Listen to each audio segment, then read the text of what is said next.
London has a way of swallowing its own history. Walk down the Aldwych today, past the curved sweep of grand Edwardian buildings, past Australia House with its bronze statues and Portland stone, and you'd never guess what used to stand here.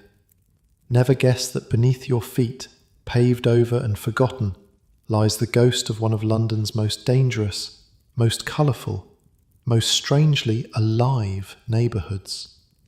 Here's what it was like to survive Wych Street in the late 1700s. Wherever you're listening from tonight, I'd love to know. Drop a comment with your corner of the world and what time it is there. And if you enjoy drifting off to stories of forgotten places, a subscribe would mean a lot. But for now, just settle in. Sink a little deeper into your pillow. Pull the covers up. Because where you're going, there are no clean sheets.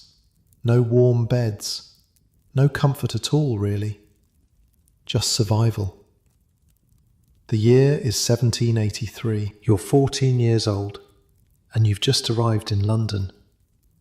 Not by choice, exactly. Your father died last winter. Consumption. The village couldn't support another mouth without a man's wages attached, so your mother did what thousands of mothers did in Georgian England. She found you an apprenticeship. 7 years of labour in exchange for a trade, a bed, and enough food to keep you breathing. The coach drops you at the Strand. You've never seen so many people in your life. Back home, everyone knew everyone. Here, thousands of faces rush past without a single glance in your direction.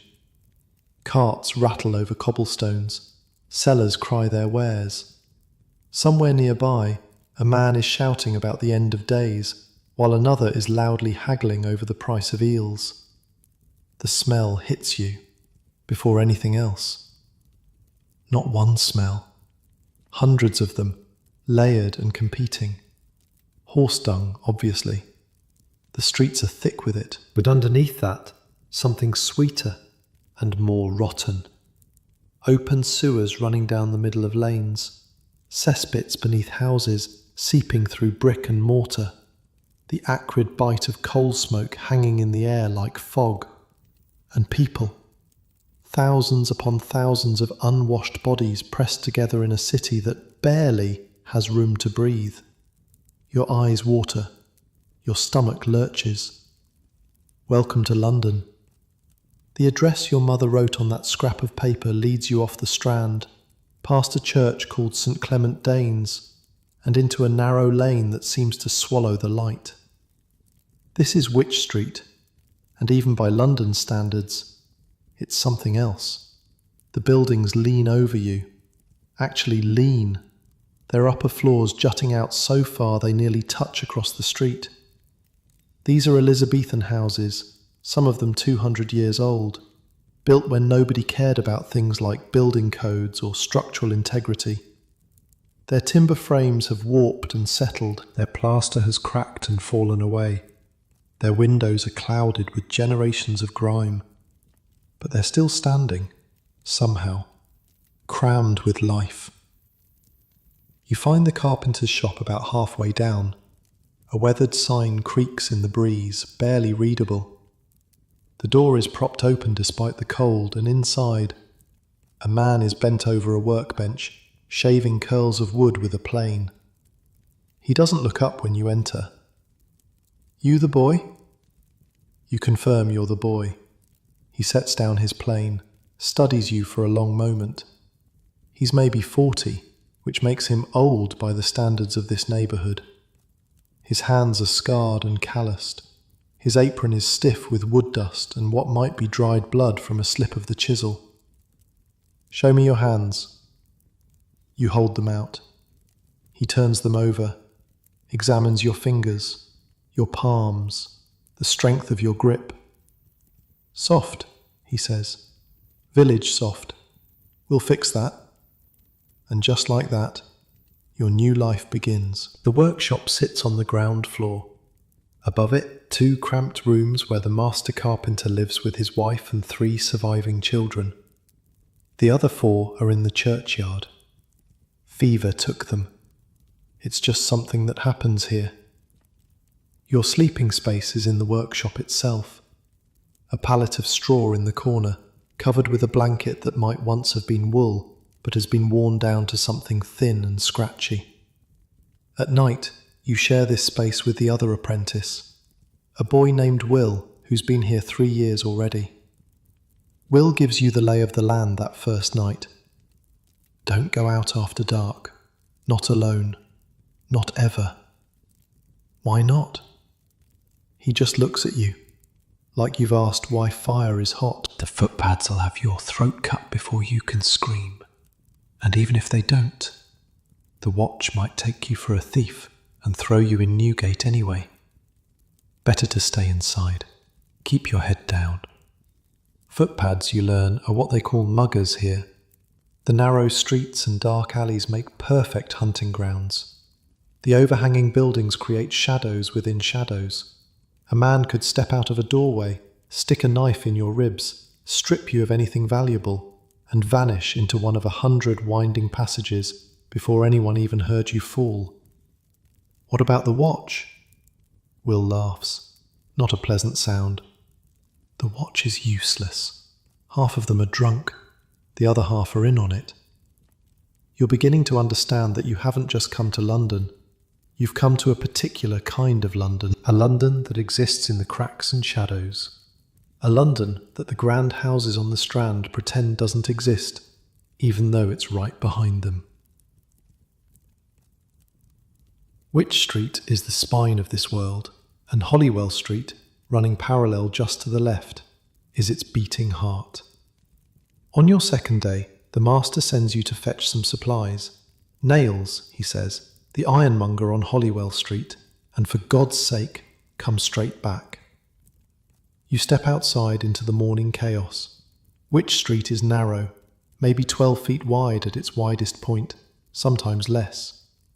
The buildings crowding in on both sides make it feel like a canyon filled with people, costermongers pushing carts of vegetables, hawkers selling everything from pins to puppies, a man with a dancing bear on a chain, collecting pennies from open-mouthed children, an old woman squatting in a doorway, selling sprigs of lavender that do absolutely nothing to cover the smell.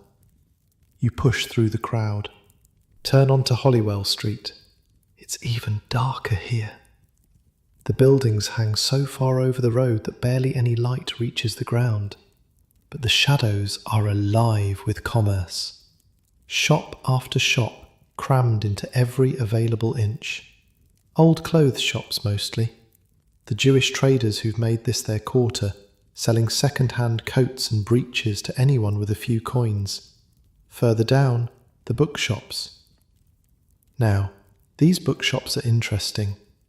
Some of them sell what you'd expect: religious pamphlets, political tracts, the occasional novel for ladies who have the leisure to read them.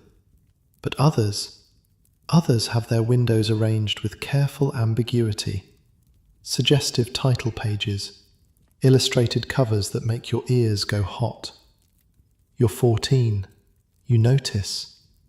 What you don't know yet is that Holywell Street is famous, or infamous, depending on your perspective. By the next century, it'll be called the vilest street in the civilized world by no less than the Times newspaper. More than 50 shops selling what polite society calls obscene materials, everything from erotic novels to illustrated guides to things that definitely wouldn't be discussed in your village church. But that's later. Right now, you're just a confused apprentice looking for an ironmonger. You find it eventually. Hand over the coins, get your nails. And then, because you're 14 and curious, you take a slightly longer route back. This is when you discover the taverns. They're everywhere.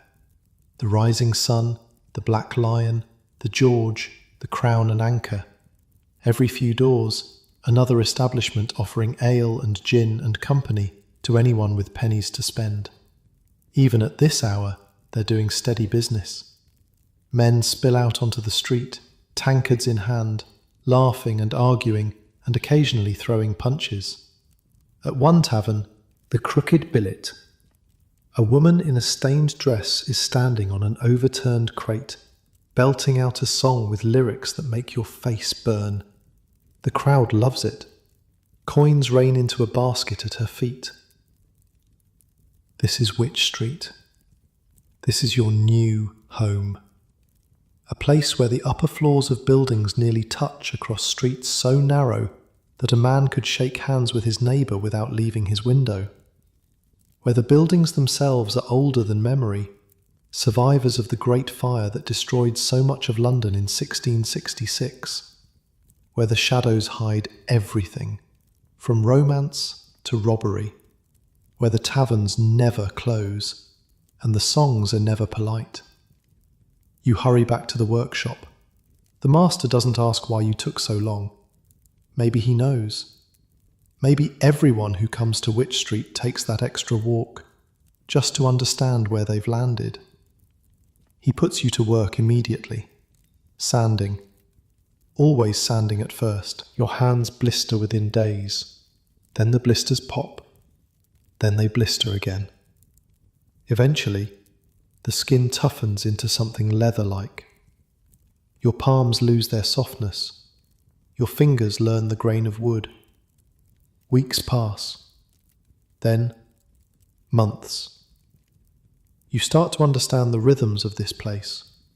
The street wakes early, vendors setting up stalls before dawn to claim the best spots. The morning rush comes next, a tide of humanity flowing toward the Strand and Fleet Street, toward the courts and counting houses where the city does its respectable business. Midday brings a lull. The taverns fill with working men eating meat pies and drinking small beer. Afternoon is for shopping, for gossip, for the endless circulation of news and rumour that keeps the neighbourhood alive. And evening. Evening is when Wych Street truly comes alive. The theatres open their doors. The Olympic, the Globe, rebuilt on the site of the old Lion's Inn after some developer decided culture was more profitable than law. The smaller venues, where performers of various talents compete for pennies. The street fills with playgoers, some heading for the legitimate stage, others for the bawdy houses that cluster around the fringes. The taverns overflow. The smell of tobacco and spilled beer mixes with whatever's cooking in the dozens of food stalls that spring up after dark. Oysters, fried fish, hot potatoes, meat of questionable origin shaped into pies and sold for a penny apiece. You learn to move through this chaos without drawing attention, to keep your money in your boot rather than your pocket, to walk with purpose, never dawdling, never making eye contact with strangers, to recognize the different types who frequent these streets, the working men, honest enough if sometimes rough, the criminals, who carry themselves with a certain relaxed confidence, the prostitutes, some barely older than you, working the corners and tavern entrances, the gentlemen, slumming it for the thrill, easy targets for pickpockets. You learn who to trust. Will becomes something like a friend. He teaches you the shortcuts through the neighbouring alleys, the best places to buy food, which taverns water their beer and which serve it straight, which shopkeepers will extend credit and which will have you thrown in debtor's prison for an unpaid farthing. The master carpenter is hard, but fair. He hits you sometimes when you make mistakes, but no harder than he hits Will, and he makes sure you're fed. His wife slips you extra bread when she can. Their children, 2 girls and a boy, watch you with curious eyes but never speak. This is life in Wych Street. Cramped, dirty, dangerous, but also alive, in a way your village never was. Back home, every day was the same. Here, every day is a small adventure. A fire in a nearby chimney that brings the whole street running with buckets. A public execution cart passing through on its way to Tyburn. The condemned man either weeping or laughing, or staring straight ahead with empty eyes. A brawl spilling out of a tavern. Men rolling in the filth while the crowd cheers. A travelling performer with a trained monkey that picks pockets while its master distracts. You're starting to settle in, starting to feel like you might survive this. Then, one evening in your 6th month, you see something that changes everything. You're in the workshop, alone. Will's gone to run an errand. The master's upstairs with his family. You're working by candlelight, finishing the sanding on a chair leg that needs to be perfect by morning. Through the window, you see someone slip out of the building across the street. It's a young man, early 20s maybe, small and slight, with the kind of boyish face that makes him look younger than he is. He moves with an easy confidence, like someone who knows exactly where he's going and exactly how to get there. What's strange is how he moves. Not through the door, but through a window on the 2nd floor. He drops onto a narrow ledge, catches himself, swings down to the street with the grace of a cat. He sees you watching. For a moment, your eyes meet. He grins, tips an invisible hat, and vanishes into the darkness of Holywell Street. You don't know it yet, but you've just seen one of the most famous men in London. His name is Jack Shepherd. He was apprenticed to a carpenter, just like you, not far from where you're standing now.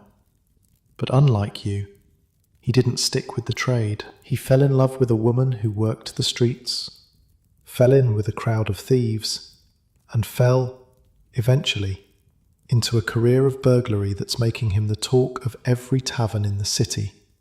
By next year, he'll escape from Newgate Prison twice. From the most secure cells in England, locked in irons, chained to the floor, he'll pick locks and break chains and scale walls and somehow walk free, again and again, until even his enemies have to admire his nerve. By next year, Daniel Defoe himself will write his biography. Crowds will pay just to see him in his cell. 200,000 people will line the streets on the day of his hanging, many of them weeping. But right now, in this moment, he's just a figure disappearing into the dark. Just another young man trying to survive Wych Street by whatever means necessary. You turn back to your sanding. The candle burns low. Outside, the sounds of the evening continue. Laughter from the tavern, a woman shouting at someone in the street, the distant clatter of a coach on the Strand. You're a long way from home, but you're starting to think you might belong here. Sleep now, in that hard pallet in the corner of the workshop. Let the sounds of Wych Street fade into the background hum they become when you're too tired to process them. Tomorrow, there'll be more sanding, more learning, more survival. And just outside your door, a whole world of thieves and poets and pornographers and dreamers, living and dying and loving and scheming in streets so narrow the sun barely reaches the ground. This is your London now. Rest your eyes. Let go. Tomorrow is another day in the slum. Winter comes to Wych Street, like a thief. One morning you wake up and the cold has seeped into your bones, through the thin blanket, through the straw pallet, through whatever warmth your body managed to hold on to during the night. The workshop has no real heating, just a small iron stove that the master lights on the coldest days, burning whatever scraps of wood are too small to use for anything else. You huddle near it when you can, but there's work to be done, and the master doesn't care if your fingers are numb. You learn to keep moving. Sawing warms you up. Planing warms you up. Even sanding, if you do it fast enough, generates enough friction to keep your hands from going completely stiff. Will teaches you a trick. Rub your hands with lard before bed. It keeps the skin from cracking in the cold. The master's wife gives you a bit from the kitchen, and you smear it on every night, ignoring how it smells, grateful for anything that stops the bleeding. But the real enemy isn't the cold itself. It's the fog. London fog is something else entirely. Back in your village, fog meant a morning mist that burned off by noon. Here, the fog comes and stays. Days at a time sometimes, weeks. It rolls in from the Thames, mixing with the smoke from 100,000 coal fires, and it creates something that barely qualifies as air. They call it a pea super. The colour is right, yellowish green, thick enough that you can barely see your hand in front of your face. It gets into everything. Your clothes, your lungs, your food. You cough constantly during fog season, and so does everyone else. The sound of London in winter is the sound of a city hacking its lungs out. Worse, everything becomes slick and greasy. The walls, the cobblestones, your skin, if you're outside long enough. The fog deposits a film of soot and coal tar on every surface it touches. Wealthy women don't even try to wear white anymore. What's the point? It'll be grey within the hour. The fog makes the streets even more dangerous. You can't see who's coming. Can't see who's behind you. The footpads love it. They can step out of nowhere, do their business, and vanish back into the murk before anyone even knows what happened. Will tells you about a man who got lost in the fog last year. Walked right into the Thames. They found his body 3 days later, washed up near the docks. He'd lived in London his whole life, knew these streets better than anyone. But the fog turned everything around, made familiar things strange, and he walked right off the edge of the world. You stick close to the buildings now. Trail your fingers along the walls, count your steps, anything to keep your bearings in that yellow murk. The other thing about winter is the mud. Now, calling it mud is generous. The streets of Wych Street are paved, sort of, with cobblestones that have shifted and cracked over the centuries. Between them, packed earth that turns to slush in the rain. And on top of everything, the constant accumulation of horse dung, rotting vegetables, human waste tossed from chamber pots, dead animals, and whatever else 300,000 people can produce in the course of daily life. This mixture gets churned by cartwheels and horse hooves and human feet into something that defies description. It's black, it's slippery, it smells like death having a bad day, and it's everywhere. Inches deep in the middle of the road, splashing onto your clothes every time a cart rattles past. Rich people have sedan chairs. They get carried above the filth by sweating porters, never touching the ground at all. The middling sort hire link boys to light their way and sweep a path. But you wade through it like everyone else. Your shoes are permanently stained. Your stockings are a lost cause. The master sends you out one morning in December to deliver a finished cabinet to a customer on the Strand. A wealthy merchant, the kind of man who can afford custom furniture. Don't get it dirty, the master says, and don't let anyone see you coming from this direction. You understand. The merchant doesn't want his fine new cabinet associated with the stink of Wych Street, so you take the long way around, skirting the edge of the slum, approaching the Strand from a more respectable angle. The merchant's house is another world. Clean windows, polished brass. A servant who takes the cabinet from you without meeting your eyes, like you're not quite a person, just a delivery mechanism with legs. You're back on Wych Street by noon, and because the master gave you a whole shilling for your trouble, you decide to spend a penny of it at one of the coffee houses. This is where things get interesting. The George Inn sits on a side street, just off Wych Street proper.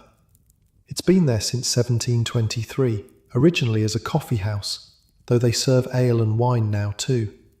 It's a step up from the rougher taverns, the kind of place where a man might conduct business, meet associates, read the newspapers that circulate from table to table. You've walked past it 100 times, never gone in. But today, with a penny burning a hole in your pocket and the cold gnawing at your bones, you push through the door. The warmth hits you first. A real fire burning in a real fireplace, not the pathetic little stove in the workshop. The smell of coffee and tobacco smoke and roasting meat. The hum of conversation, men talking politics and trade and gossip. You find a corner seat, order a dish of coffee. It costs a penny, but it buys you the right to sit by the fire as long as you want, and the warmth alone is worth it. The coffee is bitter and strange. You've never had it before, but it's hot, and it gives you a jolt of energy that ale never does, and you start to understand why the wealthy classes are so fond of the stuff. You sit, and you watch, and you listen. The men here are a mixed lot. Some are clearly gentlemen, or at least trying to look like gentlemen. Clean coats, powdered wigs, the affected speech of people who want you to know they've had an education. Others are tradesmen like your master, here to make contacts or close deals. And others still are harder to place. Men with watchful eyes and careful smiles, who could be anything from merchants to criminals to both. One man stands out. He's older, heavy-set, sitting at a table by himself, surrounded by papers and books, muttering to himself as he writes. Every few minutes he looks up, scowls at the room like it's personally offended him, and goes back to his work. The serving girl catches you staring. "That's Mr. Johnson," she says. "The dictionary man. Uses this place as his office, he does. Gets his letters sent here and everything. Samuel Johnson. You've heard the name. Even in your village people knew about the dictionary. The great project to capture the entire English language in a single book. Years of work. Thousands of pages. The achievement of a lifetime. And here he is, in a coffee house off Wych Street, scratching away at whatever he's working on now, looking like he hasn't slept in a week. You watch him for a while. The way he crumples up pages and tosses them aside. The way he mutters and curses under his breath. The way he calls for more coffee without looking up from his work.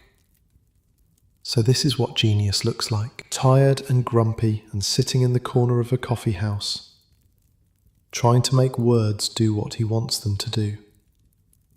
Another man enters, well-dressed, friendly smile, carrying himself with the ease of someone who's comfortable everywhere he goes.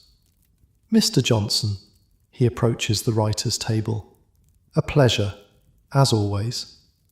Johnson looks up. His scowl deepens. "Perfect. What do you want?" "Perfect. Henry Perfect.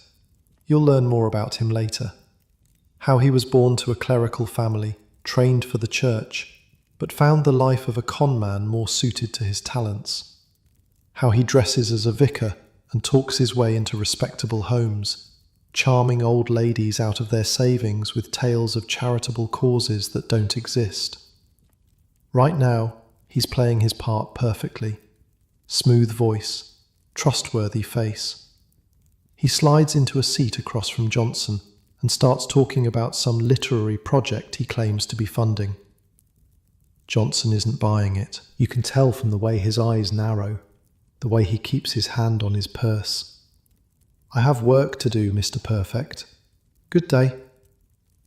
Perfect smiles, not offended at all, and moves on to another table, another mark. The game never stops for men like him. You finish your coffee, slip back out into the cold. The serving girl's words stay with you, though. Gets his letters sent here. You realise that for men like Johnson, a coffee house isn't just a place to drink.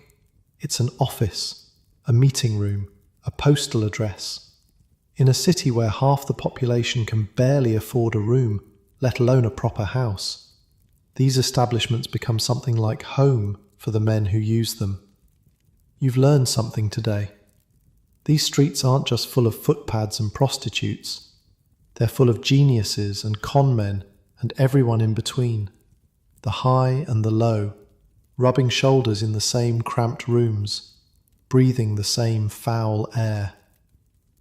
Spring comes eventually, the fog lifts, the mud dries, sort of, and your apprenticeship starts to feel less like survival and more like education. The master takes you out on jobs now, real jobs, installing cabinets in houses all over central London, fitting doors and window frames, repairing furniture for people who can't afford to replace it. You see how the other half lives. The townhouses in Mayfair with their high ceilings and expensive wallpaper, the counting houses in the city with their stern clerks and mountains of ledgers, the great houses of the aristocracy, glimpsed through servants' entrances while you haul in your tools, and you see how the very bottom lives too. One job takes you past the edge of St. Giles, the Rookery, they call it, and if Wych Street seemed rough when you arrived, St. Giles is something else entirely. The houses here aren't just cramped, they're collapsing. Walls held up by sheer stubbornness, roofs patched with whatever scraps could be scavenged, entire families living in single rooms, sometimes in cellars, sometimes in spaces you wouldn't keep a dog. The smell is beyond description. Open sewers run through the streets, cesspits overflow into basements. The dead are sometimes left where they fall because nobody can afford to bury them. This is where people end up when they have nowhere else to go. The Irish immigrants fleeing famine back home, the families broken by debt or drink or disease, the criminals who need a place where even the watch won't follow. You hurry past. Keep your head down. Clutch your tools close. On your way back, you pass through the old legal quarter. This part of Wych Street has a different feel, quieter, more respectable, if that word means anything around here. The Inns of Chancery stand here, or what's left of them. Lion's Inn, New Inn, names that used to mean something. Back in the old days, these were places where lawyers learned their trade. Young men from good families, studying the law, boarding in grand buildings, preparing for careers in the courts. New Inn is where Sir Thomas More got his education, before he became Lord Chancellor, before he fell out with Henry VIII, before they cut his head off on Tower Hill. The man who wrote Utopia, that dream of a perfect society, learned to argue and reason in rooms just a few yards from where you're standing now. But that was centuries ago. By the time you arrived, the inns had degenerated into something else entirely. The grand buildings are subdivided now, crammed with lodgers who have nothing to do with the law, gamblers, swindlers, men who'd rather not be found. A historian will later describe the whole area between Wych Street and Holywell Street as having witnessed scenes of the most disgraceful and infamous character. He's not wrong. But there's history mixed in with the disgrace. Layers of London, stacked on top of each other. The respectable past and the disreputable present sharing the same crooked walls. Back on Wych Street, you feel almost grateful for what you have. A roof that doesn't leak too badly. Food most days. Work that's honest, even if it's hard. That night, lying on your pallet, you think about the distances that separate these worlds. A few hundred yards from the Strand to St. Giles, from wealth to poverty, from comfort to desperation, and Wych Street sits right in the middle. Neither one thing nor the other. A boundary zone where anything is possible and nothing is safe. The summer brings visitors. Wych Street has always attracted a certain kind of person. Writers mostly. The cramped buildings and crooked streets and colourful characters make good material. You start to recognise them, these literary types, wandering through with notebooks, scribbling down observations, looking at the poverty like it's a curiosity rather than a condition. One of them stops to talk to you. He's young, maybe mid-20s, intense eyes, the hungry look of someone who hasn't quite made it yet, but desperately wants to. "You work here?" he asks. "In the carpentry shop." You confirm you work in the carpentry shop. "What's it like, living in a place like this?" You're not sure how to answer. What's it like? It's like trying to breathe through a wet rag while people steal from you and the buildings fall down around your ears. But it's also home now, or the closest thing to home you've got. "It's all right," you say. You get used to it. He writes something in his notebook, thanks you, moves on. You'll never know his name, but years from now, when a book called Bleak House comes out, and everyone's talking about the author who captures the dark heart of London so perfectly, you'll wonder if that young man found what he was looking for on these streets. The autumn brings your first real trouble. You're coming back from a delivery late in the evening. The master kept you working past dark because a customer was impatient, and now you're hurrying through streets that have turned dangerous with the setting sun. You hear footsteps behind you. Will's advice echoes in your head. Don't look back. Don't run. Running just makes you look like prey. You speed up anyway. The footsteps speed up too. A hand grabs your collar, yanks you into an alley. There are two of them, rough looking. One has a knife that catches the faint light from a window somewhere above. Your money. Now. Your money. The few coins you earned from this week's deliveries. The sum total of everything you own in the world. You hand it over. What else can you do? They take it. Take your hat too, for good measure. Shove you against the wall hard enough to knock the wind out of you. And then they're gone, melting into the darkness like they were never there at all. You sit in that alley for a long time, catching your breath, waiting for your heart to stop pounding. This is what they warned you about.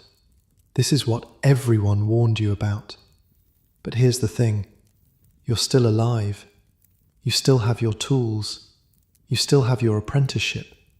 In Wych Street, that counts as a good outcome. You pick yourself up, brush off your clothes, walk the rest of the way home with your head up, even though you're trembling inside. The master doesn't ask about the missing hat. Maybe he knows. Maybe everyone just knows. Will gives you an extra piece of bread at dinner. Doesn't say anything about it. Just passes it over like it's nothing. You eat it slowly, watching the candle burn down in the workshop window, listening to the sounds of the street outside, laughter and shouting, and somewhere, faintly, music. Tomorrow you'll start over, save your coins again, learn to watch your back a little better, keep surviving. That's all anyone does here, really. Keep surviving, one day at a time. One narrow street at a time, in the cramped and dangerous and strangely beautiful heart of old London. Close your eyes now. Let the sounds fade. Tomorrow's another day. 2 years into your apprenticeship, the master finally trusts you with tools. Real tools. Not the sanding blocks and scraps you've been working with. A proper set of chisels, worn but sharp, passed down from an apprentice who didn't make it. Fever took him, same as the master's children, same as a lot of people around here.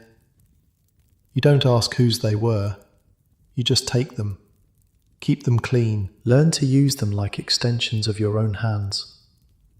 The work changes after that, more precise, more skilled. You're not just smoothing surfaces anymore. You're cutting joints, fitting panels, shaping wood into something that might actually be beautiful if you do it right.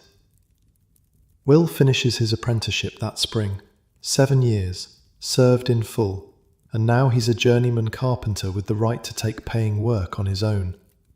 He could leave, find a shop somewhere else, maybe even save up enough to become a master himself one day. He doesn't leave. "Where would I go?" he says. "This is home." He rents a room above one of the taverns on Holywell Street, cramped, probably crawling with bedbugs, but his own. The ceiling sags in the middle. The floorboards creak with every step. Rain gets in through gaps around the window frame. But he pays his own rent and answers to no one, which counts for a lot in a place like this. You visit sometimes, after work, sharing a pot of ale and watching the chaos of the street below. From Will's window you can see straight down into the heart of Holywell Street's famous book trade. Now, you'd noticed the bookshops before, hard not to, but you'd never really understood what was happening in them until Will explained it. See that one? 3 doors down? The one with the crescent moon sign? You see it. An old shop, the oldest on the street according to Will, with a golden half moon hanging above the door. The moon has a face painted on it, pouty lips, thick eyebrows, the kind of expression that suggests it's seen things it would rather forget. That's been there longer than anyone can remember, selling books the whole time, but not just any books. You've heard rumours. Everyone on these streets has heard rumours, but Will lays it out plain.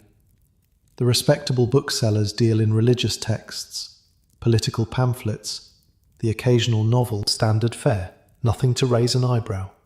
But mixed in among them, hidden behind innocent storefronts, a different kind of trade flourishes. Erotic literature. Illustrated guides to activities your village vicar would choke on his communion wine just thinking about. Pamphlets attacking the government in terms that could get a man thrown in prison. Heretical religious texts that question everything from the divinity of Christ to the existence of God himself. All of it technically illegal. All of it selling like hot bread on a cold morning. How do they get away with it? Will shrugs. Who's going to stop them? The magistrates? Half of them are customers. The church? They'd have to admit they know what's in there, and nobody wants to do that. You watch a gentleman in a fine coat slip into the shop with the crescent moon. He's inside for maybe 10 minutes, comes out with a package wrapped in brown paper, tucked under his arm like it contains nothing more scandalous than cheese. The thing is, it's not just about the dirty books. Will explains that too. A lot of what gets sold on Holywell Street started as something else entirely. Political writing, radical ideas, the kind of thinking that got people killed in France and could get them killed here too if the wrong person was listening. The publishers and booksellers on this street have been mixing sedition with pornography for generations, hiding dangerous thoughts behind titillating covers. If the authorities come looking for revolutionary pamphlets, all they find is smut, and nobody wants to admit they were buying smut. Clever, dangerously clever. You file this away. Keep walking past the bookshops with your eyes forward. You're not interested in that kind of trouble. What you are interested in is music. There's a shop at number 26 Wych Street. Musical instruments, flutes mostly, but also clarinets, pianos, anything a person with money and musical ambition might want. The sign above the door reads Astor and Company. You've passed it 100 times, heard the sound of instruments being tested inside, scales and arpeggios drifting out into the street. Once, you stopped to watch a craftsman in the window, carefully shaping the body of a flute with tools not so different from your own.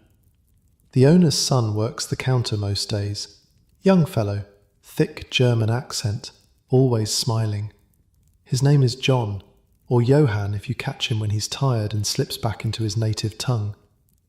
You strike up a conversation one afternoon. You're delivering a cabinet to a house nearby, and you stop to admire a piano in the window. "Beautiful, yes?" John says. "English make, very popular now." You ask how much something like that costs. He names a figure that would take you 3 years to earn. "Ah, but for listening is free," he says, and sits down to play a few bars of something you don't recognize. Something complicated and light, his fingers moving over the keys like it's the easiest thing in the world. You listen until you have to go. What you don't know, what nobody on this street knows yet, is that John isn't going to stay here. He's got plans. America, he says, though he doesn't say it to you. A brother there in New York who started a butcher shop. Another brother here in London making the instruments. And John, the youngest, dreaming of something bigger. Within the year, he'll be gone. Sailed to Baltimore with a cargo of flutes and a head full of ambition. He'll make his fortune, not in music, but in furs, trading pelts with the natives up in the northern wilderness. And then he'll make another fortune, in opium shipped to China, of all things, and then another in New York real estate. By the time he dies, John Jacob Astor will be the richest man in America, the country's first multi-millionaire.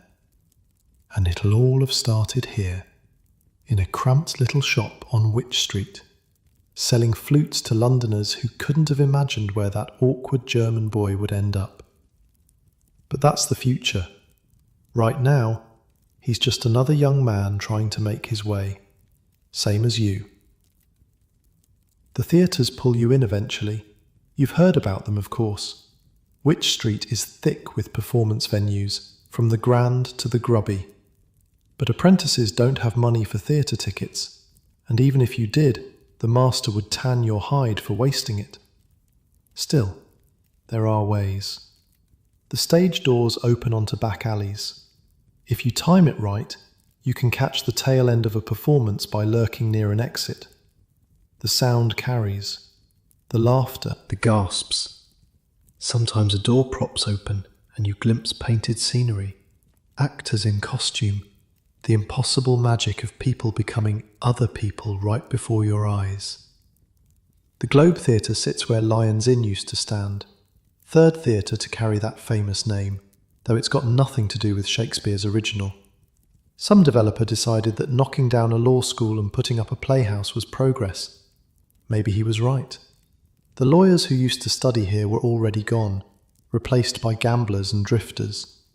At least the theatre brings in paying customers. Word is they're planning another theatre down the street. The Olympic, they'll call it.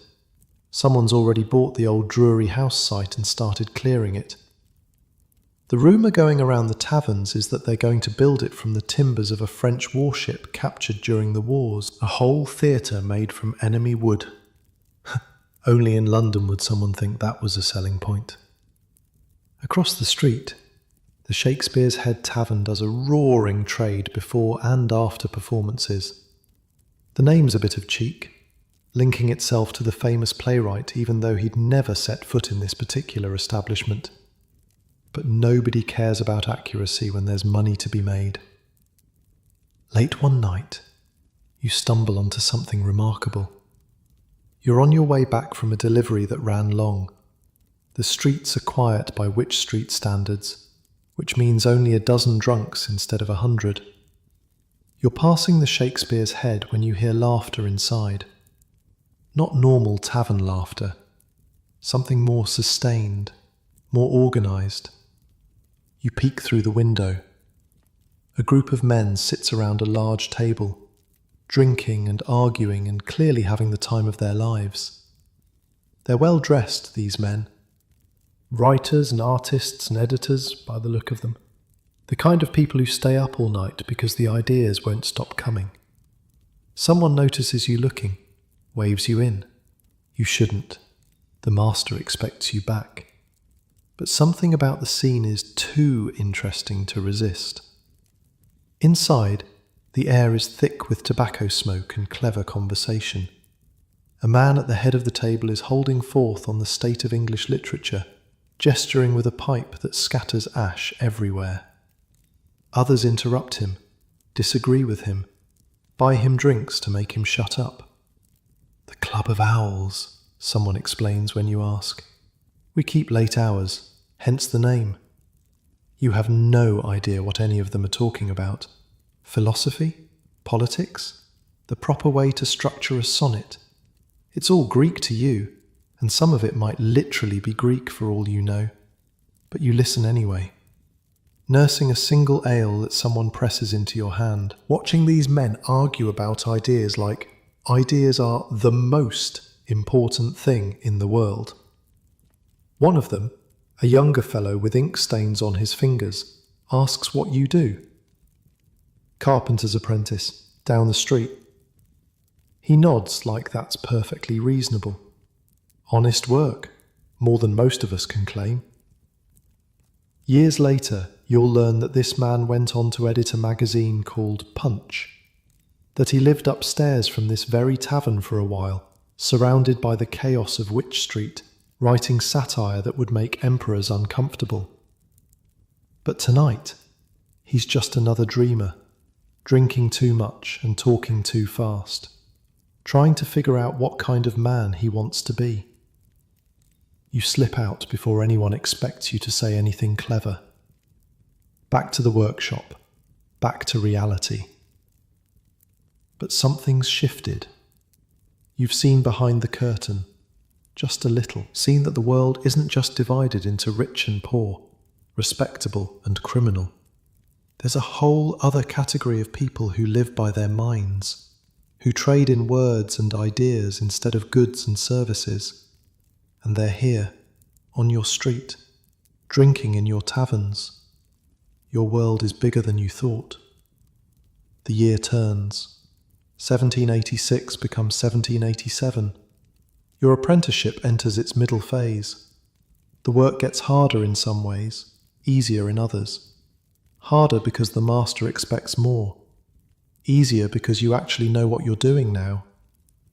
Your hands have learned the language of wood. You can look at a piece of oak and see the grain, know where it wants to be cut, anticipate how it'll behave when you shape it. The street changes too. Some shops close, others open. The usual churn of any neighbourhood. But Wych Street has a way of staying the same even as everything transforms. The buildings still lean. The alleys still stink. The pickpockets still prowl. One morning, you wake to shouting in the street. Not unusual. People shout all the time around here. But this sounds different. Organised. A crowd. Gathering and growing. You push your way outside. A cart is making its way down Wych Street. A heavy wooden cart, pulled by 2 horses, surrounded by constables with clubs and worried faces. And in the back, standing with his hands bound but his head held high, a young man you recognise. Jack Shepherd. They caught him again. Everyone knew they would, eventually. The escapes couldn't go on forever. Not from Newgate, not from the most secure prison in England.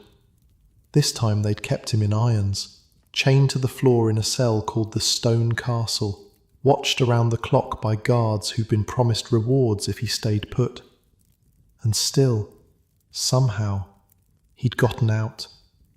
Picked the locks on his chains with a bent nail, broke through 6 locked doors, scaled the prison wall in the dark. They found him a week later, drunk in a tavern, because of course they did. Even geniuses make stupid choices. But here's the thing. The crowd isn't angry at Jack. They're angry for him. Women throw flowers, men cheer his name, children run alongside the cart, reaching up like he's some kind of saint instead of a thief. The constables look nervous.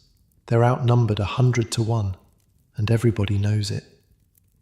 Jack spots you in the crowd. For a moment, your eyes meet. Same as that night years ago. when you saw him slip out a window like a cat.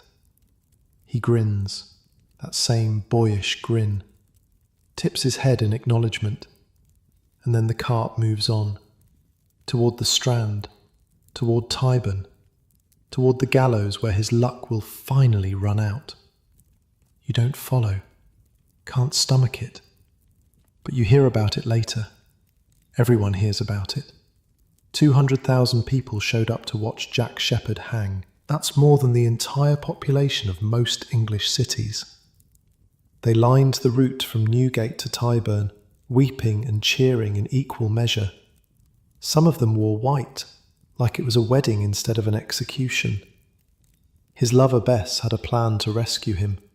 Grab the body after the required 15 minutes on the rope, rush him to a doctor, try to revive him before death became permanent. It had worked before, with other hanged men. The body doesn't always die right away, but the crowd ruined it. They surged forward, trying to touch him, trying to help in their own misguided way. They pulled on his legs to speed the end, thinking they were doing him a mercy. By the time Bess got close, there was nothing left to save. 22 years old, that's all Jack Sheppard got. A carpenter's apprentice who learned to pick locks instead of cut joints. A boy who fell in love with the wrong woman in a tavern just down the street from where you're sleeping right now. A legend who burns so bright that Daniel Defoe himself wrote his biography. You think about him for a long time after. Think about the choices that separate one life from another. He started where you started. Same streets, same trade, same options. But he made different choices. And here you are, still breathing, while Jack Sheppard swings from a rope and becomes a story people will tell for centuries. You go back to work. What else is there to do? The chisel feels solid in your hand. The wood shavings curl away clean. Outside, Wych Street keeps moving, keeps living, keeps forgetting the dead boy who used to haunt its shadows. Close your eyes now. Let the sounds of the street fade. You've earned your rest tonight. Tomorrow, the work continues. Fever comes for you in the summer of 1788. You don't know where you caught it. Could have been anywhere. The water you drank from the public pump, drawn from wells that sat a few feet from overflowing cesspits. The food you bought from a street vendor whose hygiene was questionable at best. The air itself, thick with the exhalations of 250,000 people crammed into spaces meant for 1/10 that number. One morning you wake up and your bones ache. By noon, you're shivering despite the July heat. By evening, you can barely stand. The master's wife takes one look at you and crosses herself. Get him out of the workshop, now. They carry you upstairs, lay you on a pallet in the corner of the family's own cramped quarters. This is either a kindness or a practical decision. If you die in the workshop, they'll have to burn everything you touched. Upstairs, at least, the damage is contained. You drift in and out for days, maybe weeks. Time stops making sense. There are moments of clarity when you can see the cracked ceiling above you, hear the sounds of Wych Street filtering through the thin walls, and there are stretches of darkness where nothing exists except heat and pain, and the sound of your own heart struggling to keep beating. The worst is the thirst. Your body burns from the inside, and all you want is water, but they ration it carefully. Too much and you'll vomit it right back up. Too little, and you'll dry out like leather in the sun. The master's wife knows the balance, learned it from watching too many people die. She feeds you broth when you can keep it down, wipes your forehead with cloths soaked in water that's probably contaminated with the same filth that made you sick in the first place, mutters prayers in a dialect you don't recognize. Something her grandmother taught her back in whatever country she came from before washing up on these shores. At one point, they send for a doctor. You learn this later. He took one look, charged his fee, and said there was nothing to be done except wait and see if your constitution was strong enough to fight it off. Some people survive this kind of fever. Most don't. The doctor didn't offer odds either way. You see things during the fever. Your mother standing by the window telling you to come home. Your father, dead these 5 years now, reaching out his hand. A woman you don't recognize with kind eyes and a voice like water over stones. When the fever finally breaks, you're thin as a rail and weak as a kitten, but alive. Thought we'd lose you, Will says, sitting beside your pallet with a cup of small beer. The odds weren't good. You ask how long. 3 weeks, maybe a bit more. The master had to take on a day labourer to cover your work. 3 weeks. An eternity in a place where missing one day's wages can mean missing one day's food. But you're alive. And in Wych Street, that's never a guarantee. Recovery takes another month. You start with small tasks, sitting up, walking across the room, climbing down the stairs to the workshop without your legs giving out beneath you. The master doesn't rush you. Can't afford to lose another apprentice, probably. Training a new one would take years. By autumn, you're back to something like normal.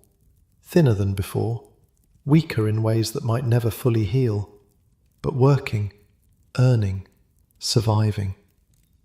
The fever changes things, though. Makes you see the world differently. You've looked into the dark, and it looked back. And now everything feels a little more precious, a little more fragile. The warmth of the workshop fire, the taste of bread when you've gone hungry, the sound of laughter drifting out of a tavern on a cold night. You start spending more time at the rising sun. It sits near where Wych Street meets the Strand, in a building that's been a drinking establishment for as long as anyone can remember. Before they called it the Rising Sun, it went by another name, the Crooked Billet, after some old heraldic symbol that probably meant something to somebody 100 years ago. The building itself is ancient, one of those timber-frame survivors from before the Great Fire, leaning slightly to the left like it's had one too many drinks itself. The place has a reputation, a certain kind of reputation. On Saturday nights, a couple of women climb onto barrels outside the door and belt out songs that would make a sailor blush. Filthy verses about what goes on behind closed doors, sung loud enough to carry halfway down the street. The passers-by love it, toss coins into a hat, cheer for the dirtiest lyrics. Sometimes respectable gentlemen stop to listen, pretending they're just passing through, lingering a little too long with guilty smiles on their faces. It's theatre, in a way. Low theatre, the kind the fancy playhouses would never touch. But the crowds don't care about fancy. They want entertainment, and the bawdy wenches of the Rising Sun deliver. Have been delivering, according to the regulars, since their grandmother's time. Inside it's even livelier. A long room with a bar down one side, and tables crammed everywhere else. Sawdust on the floor to soak up the spilled beer and the occasional blood. A fire that's either too hot or not hot enough, depending on where you're sitting. And people. Always people. Dock workers and clerks and pickpockets and merchants, all rubbing elbows in the same smoky space. You come here now because it's warmer than your pallet in the workshop, because the beer helps you sleep, because after 3 weeks of staring at death, you want to be around living people, doing living things. And because of her. She works the bar. Dark hair pulled back under a cap, quick hands, quicker tongue, the kind of woman who can talk down a drunk twice her size and still have time to pour your drink before you finish asking for it. Her name is Mary. Common enough name. Common enough story too, when you finally get her to share it. Came to London from somewhere up north, looking for work. found this. Could be worse. Could be out on the street like some of the other girls. At least here she has a roof, regular meals, and some measure of protection from the landlord who knows a good barmaid is worth more alive than dead. You don't fall in love exactly. Love is for people with time and money and futures they can plan. What happens is simpler. A connection. A recognition. Two people in the same storm, grateful for any shelter they can find. She gives you extra bread sometimes, when nobody's looking. You fix the loose hinge on the storeroom door, the one that's been driving her mad for months. Small exchanges, the currency of people who have nothing else to trade. Winter comes again. Your third winter on Wych Street. The cold feels different now. Less like an enemy, more like an old acquaintance you've learned to live with. You know the rhythms of this place by heart now. The morning rush of vendors, the midday lull, the evening surge when the theatres let out and the taverns fill up, the late night quiet that's never quite quiet, always humming with footsteps and whispers and the distant sound of trouble. You know the people too, the regulars at the Rising Sun, each with their own story, their own tragedy, their own small victories. Old Peters, who claims he once served in the Navy and shows the scars to prove it, though his stories change depending on how much he's had to drink. Margaret the match seller, who's ancient beyond counting and knows every secret on the street, and will share them too if you buy her enough gin. Young Danny, apprenticed to the butcher, always covered in blood and always cheerful about it, dreaming of the day he'll own his own shop. There's also Carpenter John, no relation to the Astor brothers, a journeyman who drinks too much and works too little, and serves as a warning of what you might become if you're not careful. And Widow Harris, who takes in laundry and mending and gossip in equal measure, and who knows exactly who's sleeping with whom in every building on the street. And the Irishman whose name nobody can pronounce, who fled something back home that he never talks about, and who plays the fiddle so beautifully that even the bawdy wenches stop to listen. These are your neighbours now, your community, the closest thing to a family you've had since leaving your village all those years ago. One night, after closing, Mary tells you a story. There's a spot near the Rising Sun, she says, an open bit of frontage where the building juts out a little, creating a natural space for people to gather. Years ago, before anyone alive can remember, two gentlemen fought a duel right there. Over what? She shrugs. A woman, probably. Isn't it always? The story goes that they'd met earlier that evening in a tavern on Fleet Street. Words were exchanged, insults, something about the affections of a lady neither one of them had any real claim to. By the time they made it back to Wych Street, swords were drawn. One of them died, maybe both.